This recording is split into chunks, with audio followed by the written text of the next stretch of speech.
Ngayong araw ay nagluto kami nitong halang-halang na manok na hinaluan natin ng sili at nitong bani ng saging. Kala ng ilan yung katawan ng saging ay pinapakain lang sa baboy. Dito sa amin, katawan ng saging ay pinanghahalo din namin sa aming lutong halang-halang. Pero bago ang lahat, pinakain ko muna yung mga alaga namin nitong mais na merong halong konting feeds din at konting darap. At may halo na rin yung vitamins, yung King's Vita Plus Animal Feed Supplement. Yan yung binibigay kong pagkain sa kanila ngayon, itong ating mga manok at mga pabo, para naman sila yung mabusog dahil sobrang aga pa dito sa amin.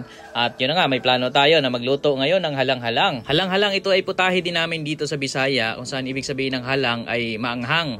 So ito yung manok na hinaluan natin ng bani o katawan ng saging na ginataan na pagkinain natin ay kay laki ng pawis din dahil sa sobrang anghang. Pakita ko rin sa inyo yung pagbuo namin o pagluto nitong halang-halang. Binubusog ko muna itong mga alaga ko at maya-maya mamimili na naman tayo dito ng ating gagamitin doon sa ating lulutuin. Sa mga pagkakataon na nais nating magluto, ito rin yung isa sa benepisyo natin, yung meron tayong alaga sa silong o kahit nga minsan kapag almusal natin at kailangan natin agad ng ulam, wala tayong ibang ulam, ay may itlog tayong nabubunot dyan sa mga pugad. Ayan ay bilang paghahanda, dahil maaga pa, pinakain ko muna pati itong mga inahing manok natin na may mga dalang mga sisiw na nandito sa loob ng kulungan. Yan na nga rin pala yung update natin doon sa inahing manok natin na may daladalang mga sisiw ng pabo. Abay, lumalaki rin yung mga sisiw ng pabo natin na healthy. Yung iba namang nakabrooder ko dati, ito na, malaki na sila. At ayun, dahil ngayon naka-ready na tayo, ito yung nagsaing na rin kami, nakahanda na rin yung ibang panghalo natin para sa ating lutuin ngayon na napakasarap na halang-halang. Dito ay nilinis na rin itong karne ng manok na ating lulutuin at sa kabilang banda naman, ito naman yung katawan ng saging na tinatadtad, sinachop-chop siyang maigi at yung panggatang niyog ay naka-ready na din. Yan ay yung kinuha namin na bani ng saging o katawan ng saging ay yung pinakaubod na mismo ng saging. Yung ibang parte naman ito ay kinakain naman yun ng mga baboy kaya pwede rin ilagay doon sa mismong babuyan natin. Dito ay sama-sama rin kami naghahanda, full force. Actually ito, kasama namin si Papa, si Mama, si Tita Ami.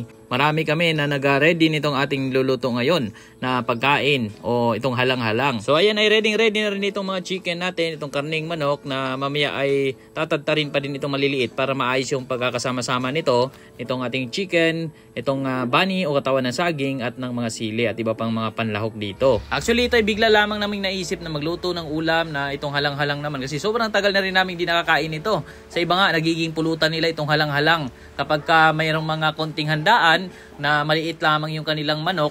So yun yung dinadamihan nila, hinahaluan nila ng maraming mga bani o katawan ng saging para nagmamukhang madami na rin yung ulam nila. So yun yung kanilang kinakain pang ulam at yung sobra naman ginagamit naman nilang pampulutan. Ay kisarap nito dito sa amin talaga sa Bisaya. Abay kilalang kilala itong halang-halang kung tawagin. Ang maganda rin kasi dito yung mga pansahog ay available lamang sa paligid katulad nitong bani na saging, katawan na saging, tapos mga sili, ang dami-dami mga sili dito.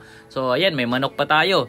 Di talagang swak na swak talaga ito na pagkain dito sa bukid. Dito ay may mangilan-ngilan din siguradong maninibago kapag nakita natin yung ganitong klaseng pagkain. Dahil marami rin hindi sanay na kumakain ng bani ng saging. So yan ay dito, yung chicken ay nakamarinate na rin, na hinaluan ng toyo na may konting suka, paminta, magic sarap or pwede rin haluan ng lemon para manunot na yung lasa doon sa mismong karne itong ating manok. Yung nakachop na nakatawan ng saging ay tinatanggal din yung dagta para hindi magdikit-dikit kapag niluluto na. Yan ay dito naman ay dahil magtatanghali na ay nandito na yung kawali na meron na matika at may bawang na rin na pagkatapos nito, pag medyo mapula-pula na itong bawang, ay ilalagay na rin yung manok natin na nakamarinate na. Ang paraan nga rin pala ng pagluluto namin dito ay gamit pa rin namin na itong mga panggatong. Ang panggatong na ito ay galing naman ito sa dahon ng mga niyog. Kapag ka nangalaglag na yan, kunting bilad na lang, yun ay ginagamit na namin dito na panggatong. Malaking tulong na rin. At dito ay sinalang na rin namin itong karne ng manok na nakamarinate na rin. So ayan ay lulutuin na rin natin, unahin itong karne ng manok bago natin ihalo yung iba pang mga panghalo.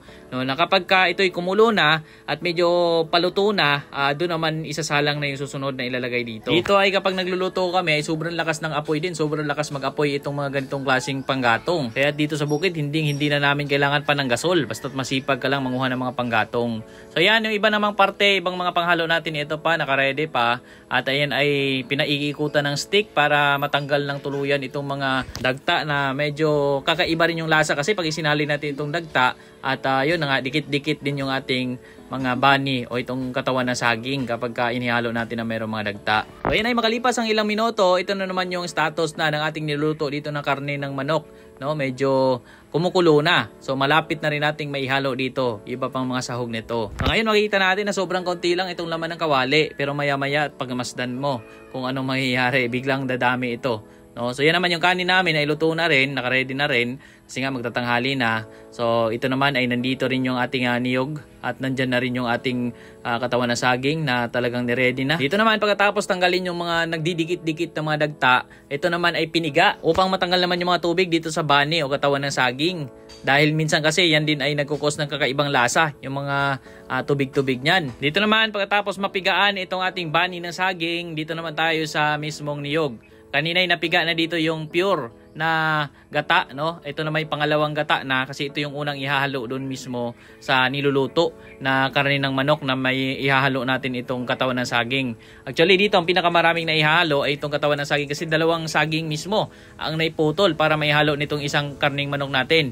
Kaya mamaya sobrang laki nito, sobrang dami ng ating ulam dahil nga dito sa napakarami ding hinalo na katawan ng saging na napakasarap din naman ng lasa dahil nga doon sa gata, sa manok na pinaghalo-halo natin at doon sa katawan ng saging at meron pang masarap na sili na lalong nagpapagana sa pagkain. Ayan ay nung dito ay medyo luto na yung karning manok, so hinalo na namin itong napakarami na bani ng saging. So kung mapansin natin, ayan na, halos mapuno-puno na itong kawali. Isinunod naman itong pangalawang gata na inihalo na rin kasi wala na rin masyadong tubig yung ating nilulutong karning manok. So ayan na yung dagdag din na pampakulo dito sa katawan ng saging o dito sa bani ng saging para maluluto. Bago naman ilagay itong pure na gata. Yan yung pinakapanghuli naman na ilalagay. Ayan, dito ay inayos lamang din sa paghalo-halo para naman ay mahalong maigi at yung lasa ay manunuot sa lahat ng parte nitong niluluto. At dito ay napapansin natin kanina parang kapos yung sili na nandun. So nagdagdag din tayo, nanguha pa ako ng dagdag na sili. Ito yung siling labuyo dito sa amin, yung maliliit na klase ng sili na sobrang anghang din naman. No, kahit na ganyan lang yan, abay napakaanghang na nitong siling to. Yung tanglad naman ay nakaready na at piniga doon sa mismong dugo ng manok na ihalo din natin dito sa ating halang-halang. At ito yung pure natin na gata na ihalo na rin natin. Ayan nga pala yung ulam namin kanina, yung tuyo, na napakasarap din namang isaw-saw sa kalamansi na may halong sili. Abay, napakaanghang. Yun lalo ang nagpapagana eh. Ito namang ibang dahon na nandito na panghalo natin, yan naman ay bawing na pandagdag rin sa pabango ng ating lulutuing ulam. So ayan ay dito, kung makita natin ay punong-puno na, mukhang punong-puno na yung kawali natin na kanina. Napansin natin sobrang kunti lang nung karning manok pa lamang. Pero yung nandito ng isahog, abay, ang dami na. So marami na rin makakain ito. At yung sili, ayan ay inahalo na rin namin. Ayan ay dito, iramdam na rin namin ang gutom kaya tayo medyo minamadali natin ng konti, no? Pero yung kanin naman ay nandyan na, luto na, kaya habang niluluto na tinutuloy-tuloy lutuin pa itong ating ulam ay nakaisip na rin kami na maghanda na tayo ng kanin, no? Pero yan, so far malapit na rin itong maluto, oh. Kaya hinaluan na rin ng konting Knorr cubes, no? Knorr cubes na chicken din. Akala ko nga baka malagay namin kasi kanina baka na Knorr cubes ang meron. So, sabi ko okay din naman yon para lasang baka din itong luto natin na may manok. Buti na lang may Knorr cubes na chicken, so yun ang hinalo. So ayan o, at malapit ng maluto. Kaya kumuha na rin kami ng kanin, inihanda na para medyo lumamig-lamig ng konti kasi lagpas na rin sa tanghali. No, gutom na talaga, lalo pat naamoy na namin itong amoy ng ulam na ito na ang bango-bangot na napakasarap na rin kumain. No, so ayan, ready na namin ang mga pagkain.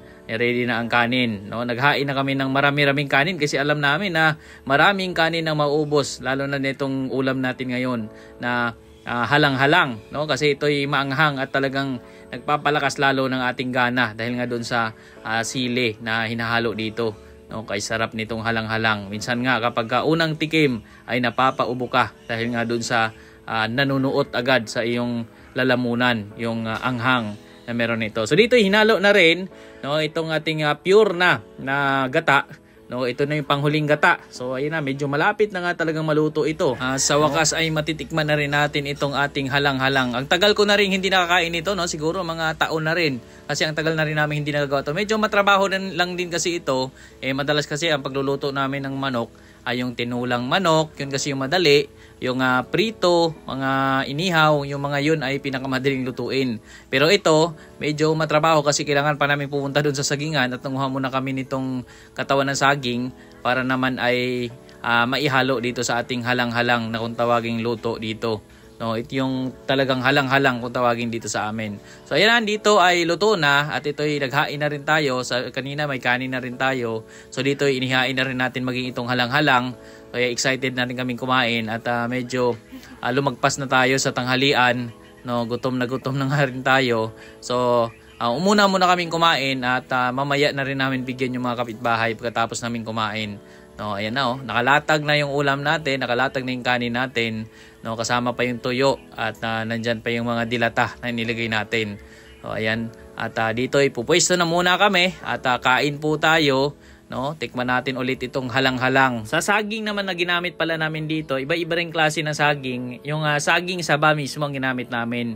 Yung pinakakatawan ng saging saba. Dahil yung ibang variety naman ng saging ay talagang kakaibang lasa, ito talagang bagay na bagay dito.